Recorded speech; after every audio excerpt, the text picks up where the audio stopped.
What is foxhole?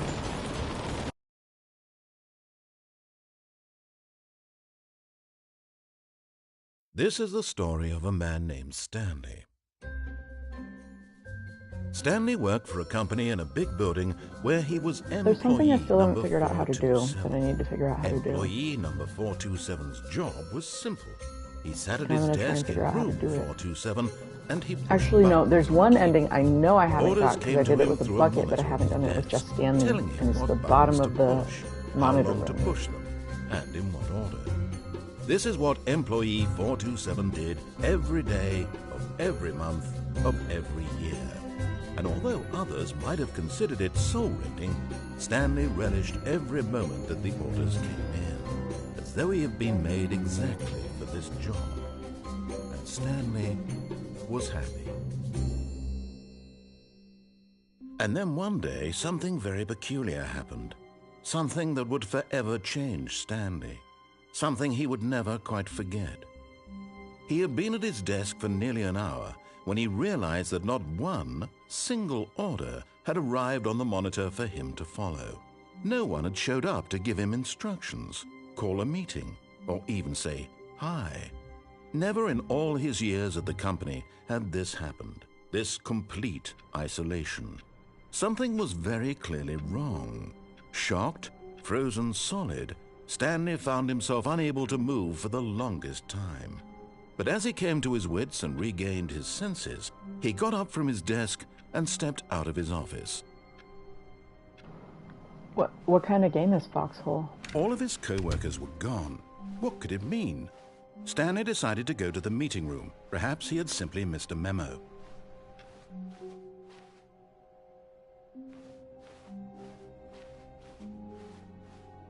When Stanley came to a set of 2 open doors, he entered the door on his left. Actually, I could try either of them here. So one of them is... Yet there was not a single back person out here of the either. bosses. Feeling a wave of disbelief, Stanley decided to go up to his boss's office. Hoping coming to a staircase, Stanley walked upstairs to his boss's office. But you have to go, like, backwards. Somehow. But I don't know how that works because, like, the door shuts.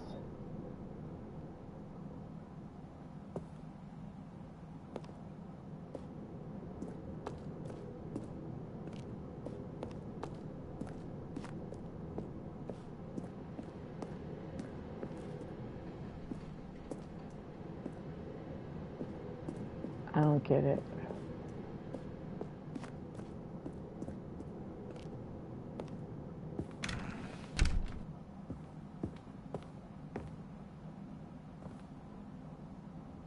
Stepping into his manager's office, Stanley was once again stunned to discover not an indication of any human life. Shocked, unraveled, Stanley wondered in disbelief who orchestrated this, what dark secret was being held from him. What he could not have known was that the keypad behind the boss's desk guarded the terrible truth that his boss had been keeping from him. And so the boss had assigned it an extra secret PIN number, 2845. But of course, Stanley there's could still a not few other possibly have things I known could do. this. I haven't ridden the elevator in circles. So that's what I'm going to do. Yet incredibly, by simply pushing random buttons on the keypad, Stanley happened to input the correct code by sheer luck. Amazing. He stepped into the newly opened passageway.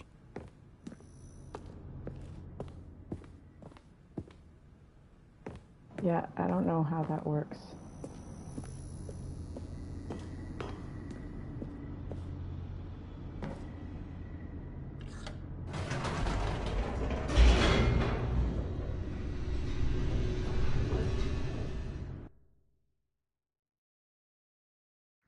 Descending deeper into the building, Stanley realized he felt a bit peculiar.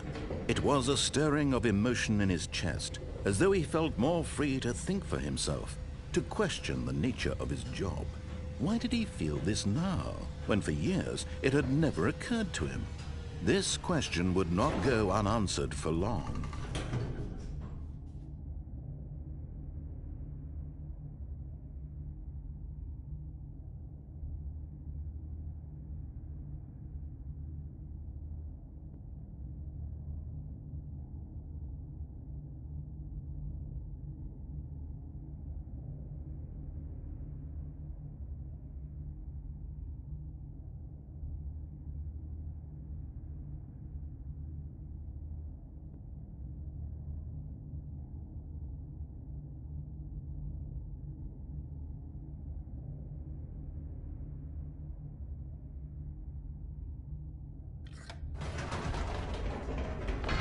Whoops. Nope.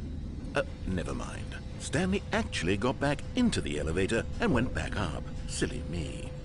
Why did Stanley do that when he knew that it would just lead back to his boss's office? Well, that's a great question. I just can't wait to find out.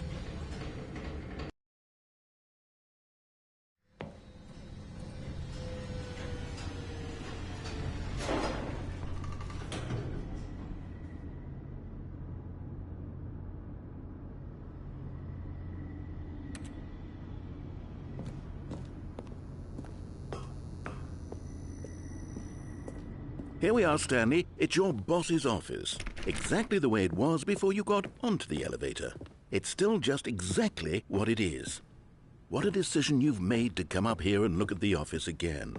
This has fleshed out the plot of the story in new and fascinating ways I could have never anticipated. It's that keen eye for storytelling that you have, an incisive rapid fire of critical plot points, one after the other, weaving a rich tapestry of uncompromising narrative. Wow!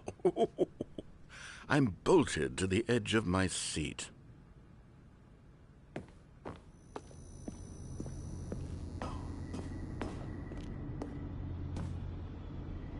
Incredible. Now he's getting back into the elevator and going down again. Ladies and gentlemen, how does he keep coming up with all of this?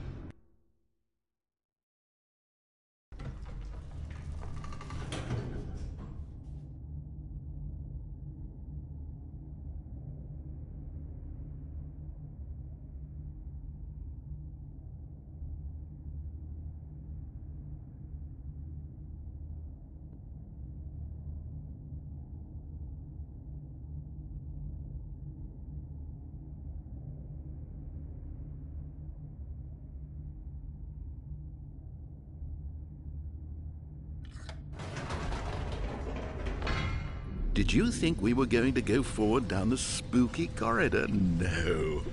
It's time once again to go back up in the elevator. I can't even begin to grapple with what might be up there. Is it the boss's office again?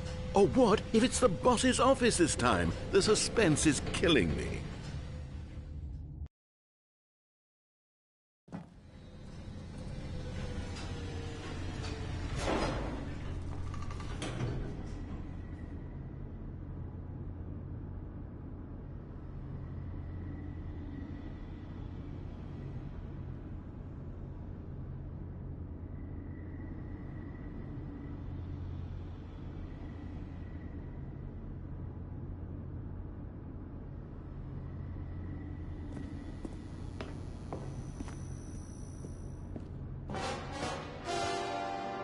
Oh my God, it's the boss's office. This absolutely changes everything for me. Give me a time out here for a minute while I process this.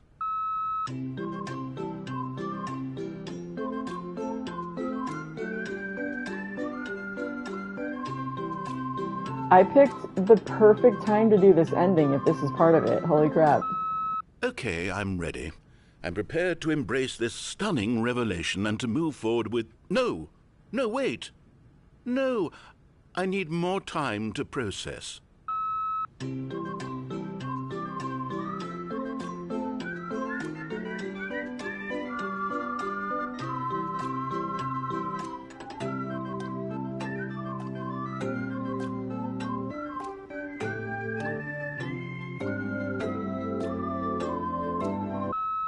All right. I have fully come to terms with it. I have made space in my worldview for this astonishing new reality.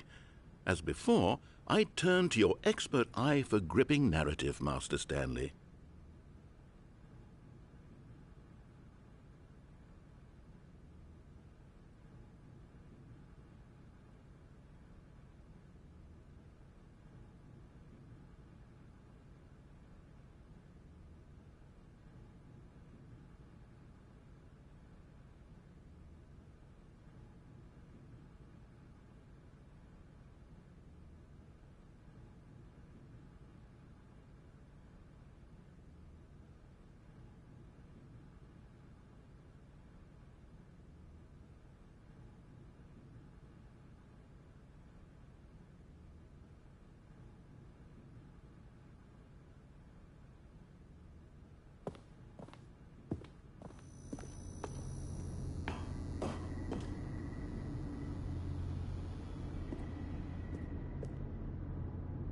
Of course. Going back down in the elevator. How did I not anticipate it? I mean, sure, now it's obvious, but you have to understand that 30 seconds ago, this kind of thing had never been attempted before. I had no frame of reference to even anticipate it. That's just how revelatory Stanley's decision-making is. A breath of fresh air in a landscape of storytelling that has grown stale and repetitive.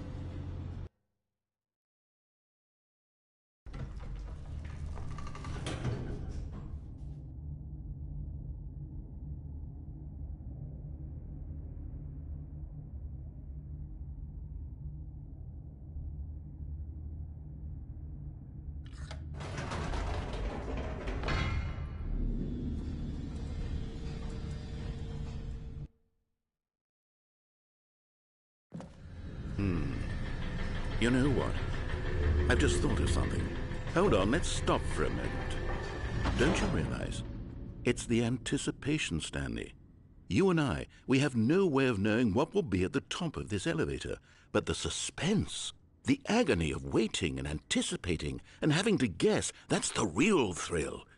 Oh, I simply don't want to let that feeling go. It's so precious, so fleeting. Why don't we take this elevator ride nice and slow? There we go. Isn't this so much more exciting? You know, Stanley, it seems like nowadays the only thing that audiences want is to be shocked as loudly and frequently as possible. They want big, explosive moments flung right in their faces from the very moment that things get started. But where's the tension? Where's the trust in the audience to build a slow and nuanced appreciation for the story, the characters? Why aren't we given time to imagine the surprises, to have to think and to anticipate and then to marvel at the eventual reveal?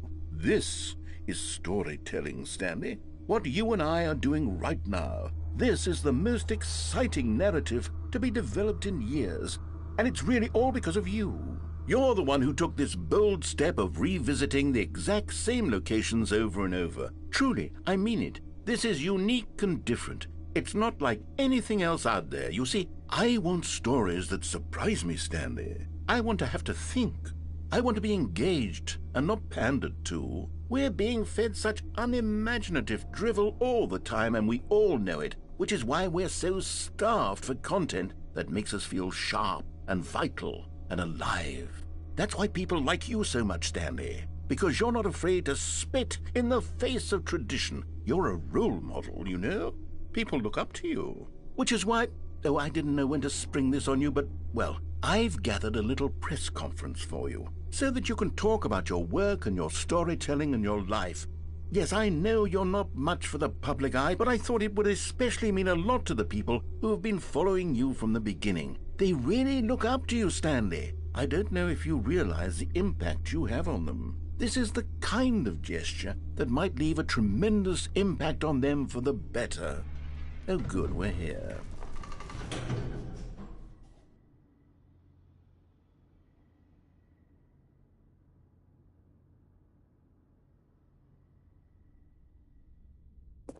Okay, the room where we're holding the press conference should be just around the corner here somewhere.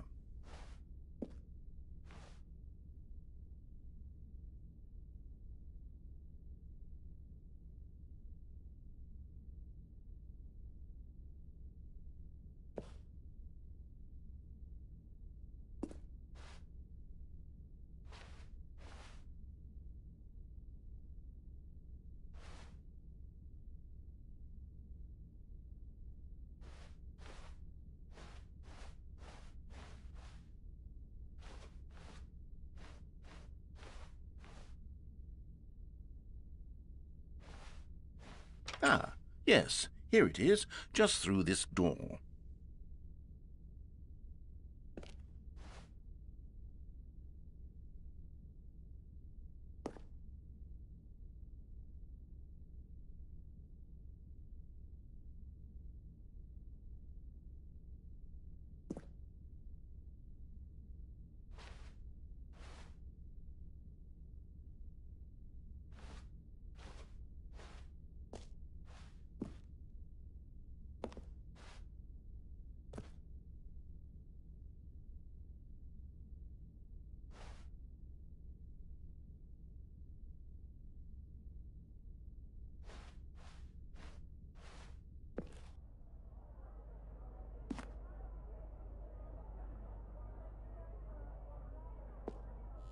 All right, are you ready? I've told them you're going to speak a little bit about the nature of surprise in storytelling and what it means to craft a truly unpredictable narrative. Oh, don't worry. You'll do great. Just be yourself and speak from the heart. I'm really proud of you, Stanley. Okay, it looks like they're ready for you. Go get them.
That was overwhelming. Let's do it again with the bucket.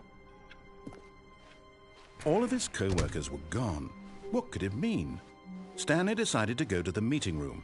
What new mysteries lay in store for our bucket-loving heroes today? Let's find out.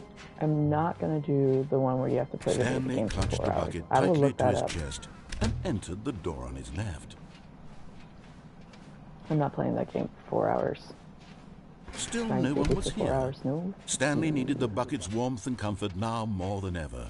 Perhaps his boss's office was where he'd find answers. Coming to a staircase, Stanley and the bucket walked upstairs to the boss's office.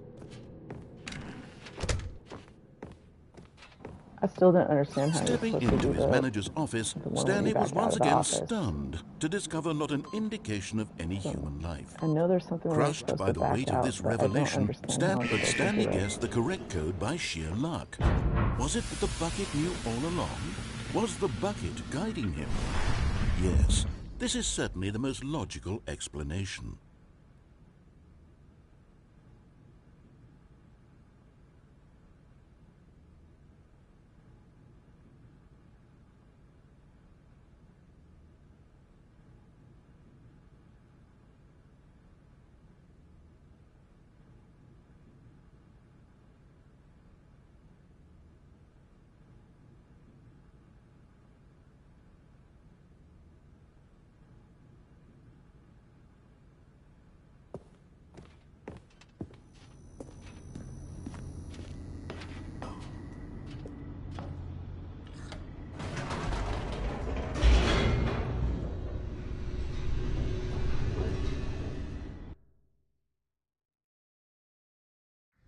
The elevator raced downward, plummeting towards an unknown fate.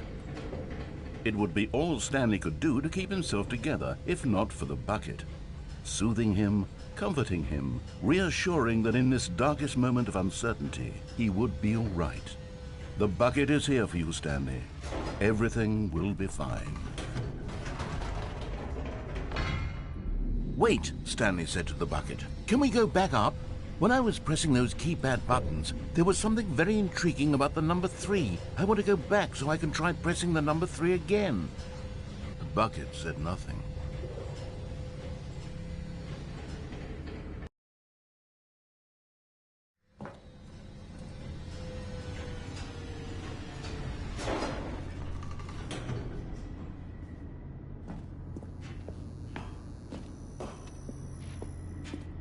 "Here we are," said Stanley. "Now I'm going to try out that number 3 button." He took the bucket over to the keypad and began absolutely slamming on the number 3 over. "Wow," he said. "The number 3 is such a special button. I'm having the time of my life." Stanley looked expectantly at the bucket, but the bucket remained silent. This was a shock to Stanley, who had always felt such a connection with the bucket. How was this not as exciting to the bucket as it was to him? Once Stanley had had enough of the number 3, he got back in the elevator.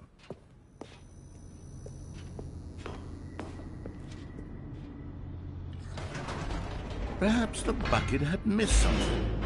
Perhaps it had not seen how much joy Stanley got from slamming the number 3 repeatedly.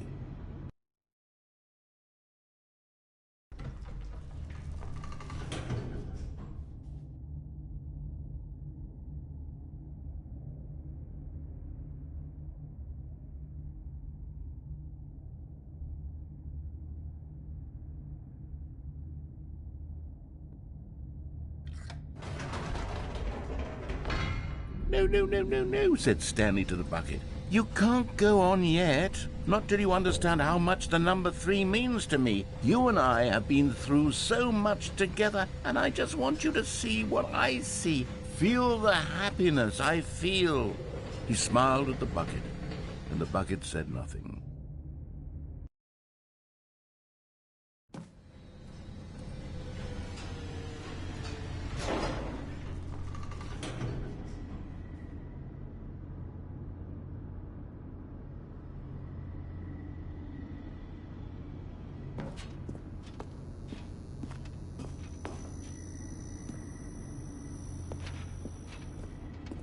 "Here we go," said Stanley. "This time I'll really show you." He ran to the number 3 and began to wail on it like a musician on a beloved instrument, weaving a concerto of truth and passion.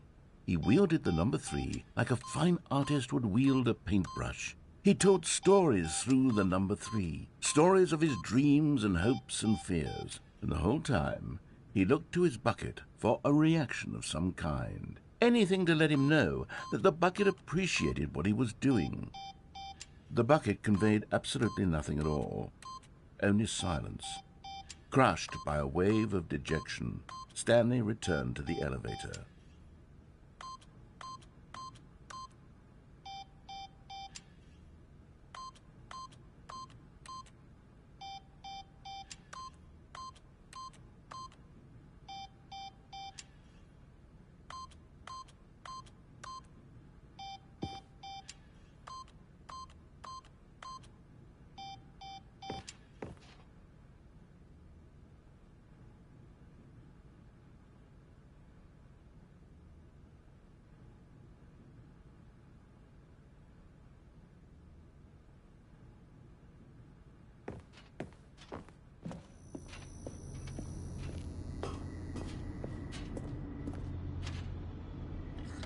Stanley and the bucket were so close. They'd always been there for one another. Why suddenly could the bucket not connect with this passion of Stanley's? The question caused Stanley to ruminate the whole way down the elevator. He knew that there must be a way to get through to the bucket, to communicate fully with his dear friend. Surely there was a solution, mustn't there be?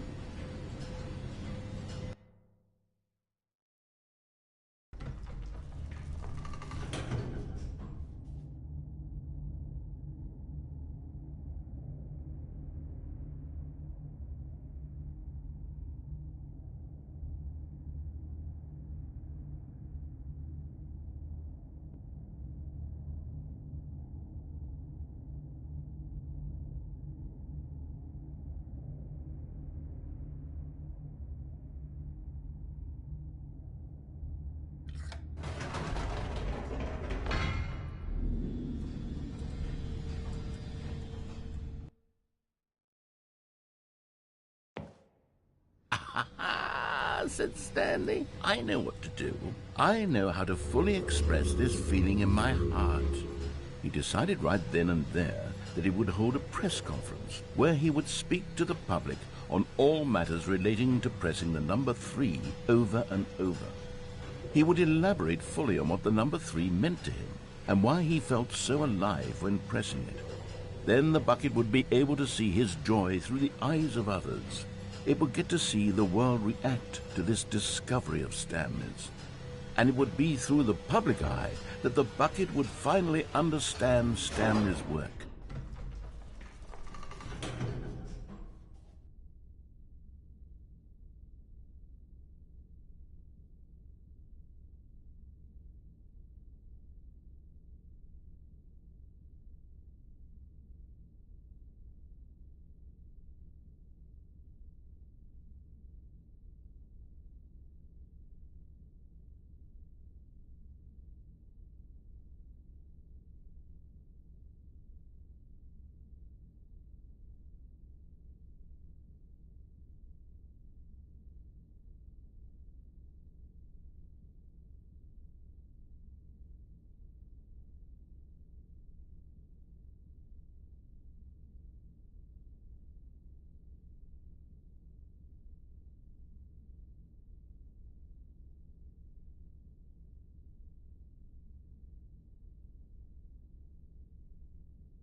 For months, he advertised and marketed his press conference, building excitement around it, developing and rehearsing it, until it couldn't be refined a single measure further. When the big day arrived, Stanley was as prepared as he'd ever been for anything in his life.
This was it. One last chance to win the bucket over. One opportunity to share a true connection with a loved one.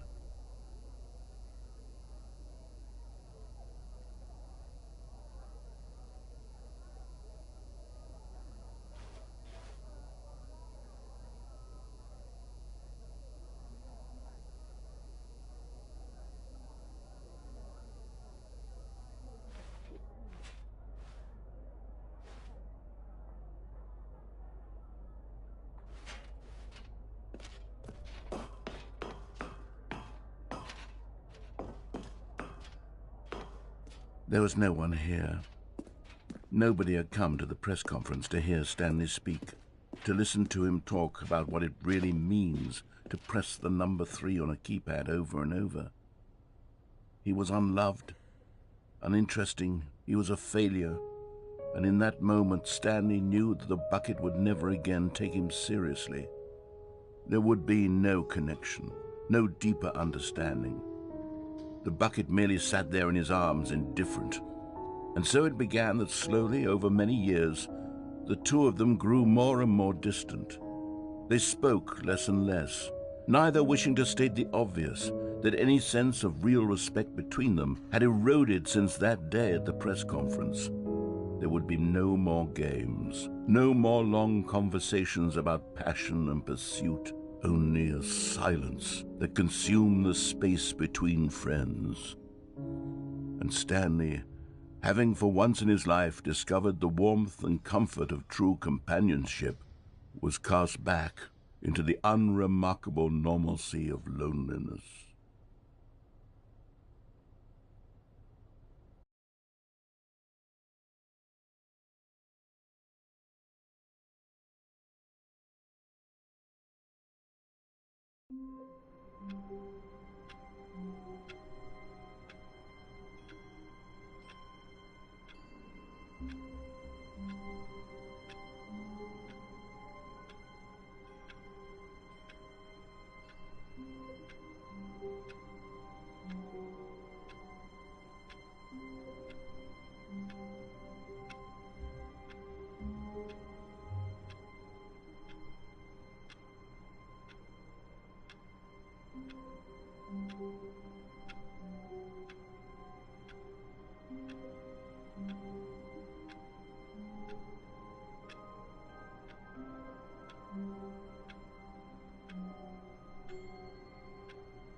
All of his co-workers were gone.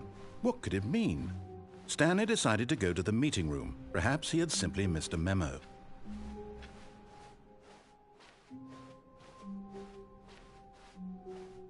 When Stanley came to a set of 2 open doors, he entered the door on his left.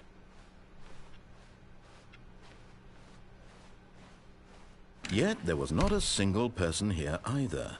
Feeling a wave of disbelief, Stanley decided to go up to his boss's office. Coming to a staircase, Stanley walked upstairs to his boss's office.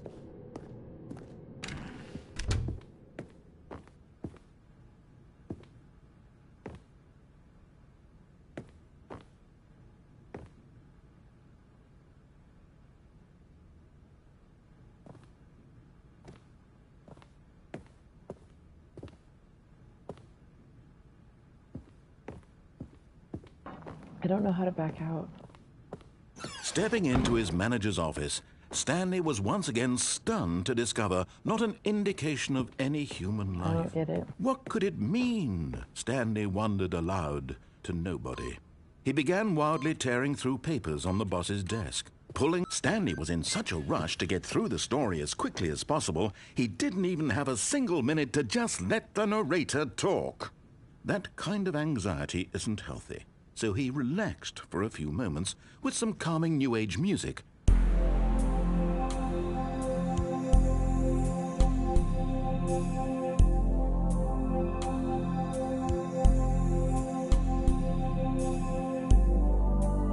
Feeling soothed and rejuvenated, Stanley calmly walked forward into the opened passageway.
Stanley walked straight ahead through the large door that read Mind Control Facility.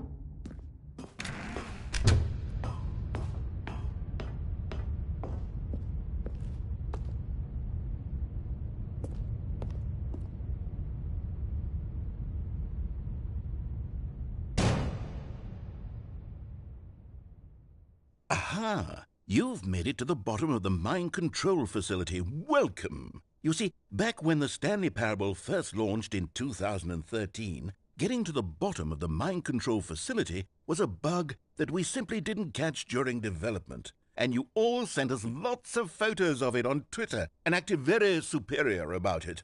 And you're all very, very clever. Good for you. Anyway, when it came time to update the game, we knew that we had to do something about this little goof of ours, so here you go. New content. You can call it the bottom of the mind control room ending, if that enhances your perception of the value of these updates. Isn't that what you crave? New content? Always more content, more content, more. And I'm here to give it to you. I'm here to make it seem like we really covered every nook and cranny of the game, with secrets and Easter eggs. How about this? We wrote a new piece of music just for this section. You won't hear it anywhere else in the game. It's a secret that's just for you. That's how special you are. We call this track, Good Job You've Made It to the Bottom of the Mind Control Facility. Well done.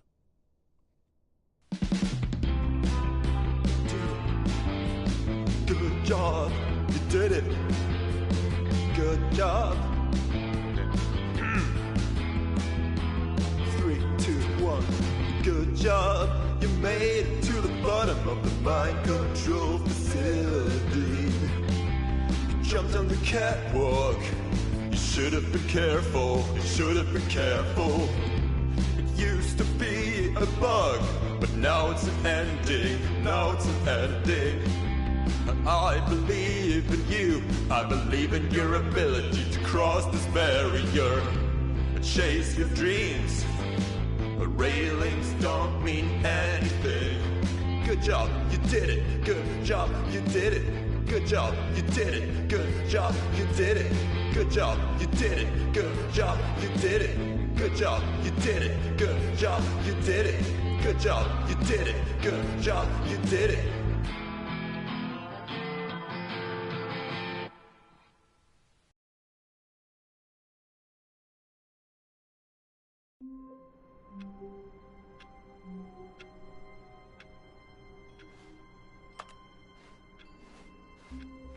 All of his co-workers were gone. What could it mean? Stanley decided to go to the meeting room. Perhaps he had simply missed a memo.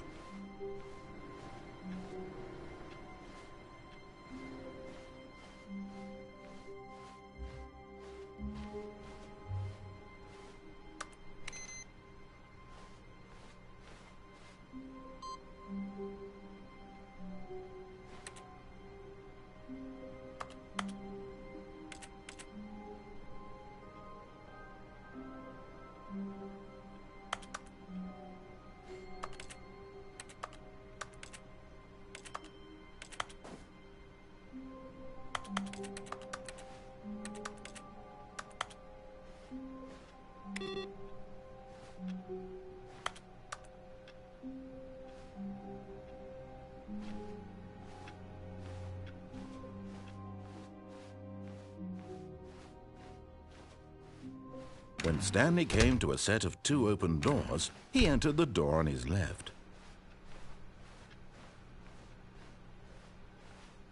Yet there was not a single person here either. Feeling a wave of disbelief, Stanley decided to go up to his boss's office. Coming to a staircase, Stanley walked upstairs to his boss's office.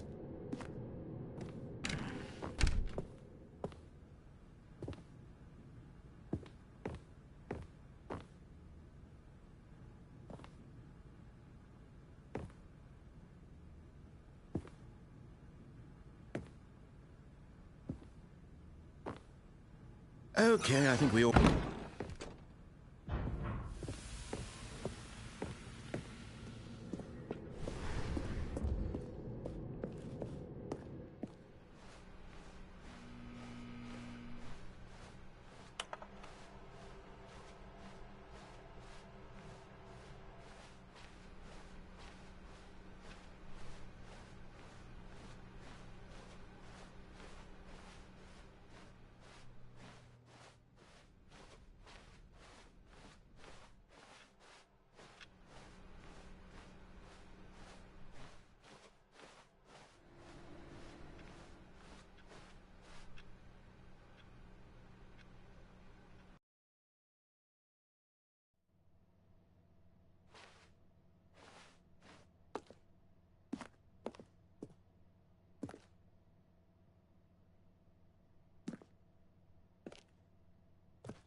All of his co-workers were gone. What could it mean?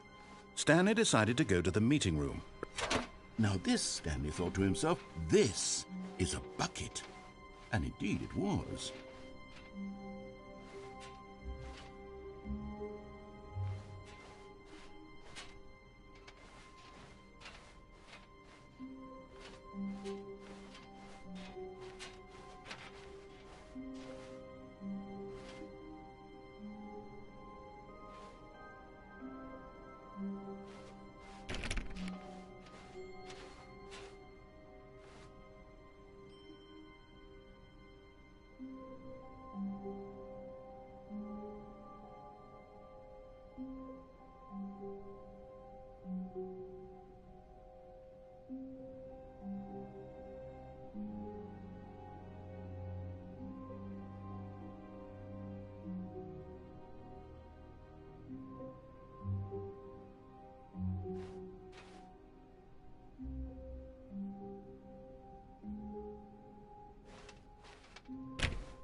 Stanley clutched the bucket tightly to his chest and entered the door on his left.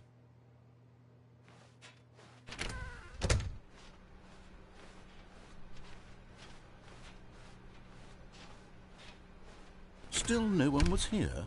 Stanley needed the bucket's warmth and comfort now more than ever. Perhaps his boss's office was where he'd find. Coming to a staircase, Stanley and the bucket walked upstairs to the boss's office.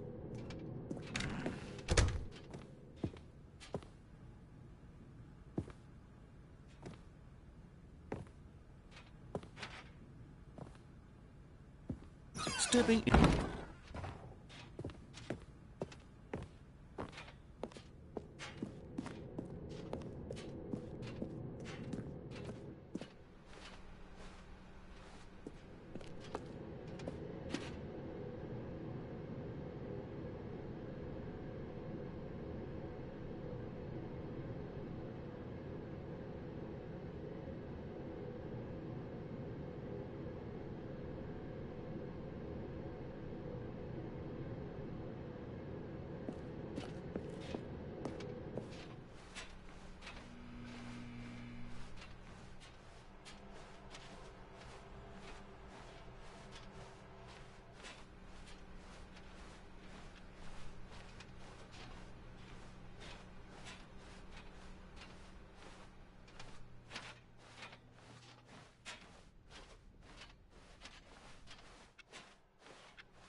Alrighty, folks. I'm getting sleepy, so that's where I'm gonna call it tonight.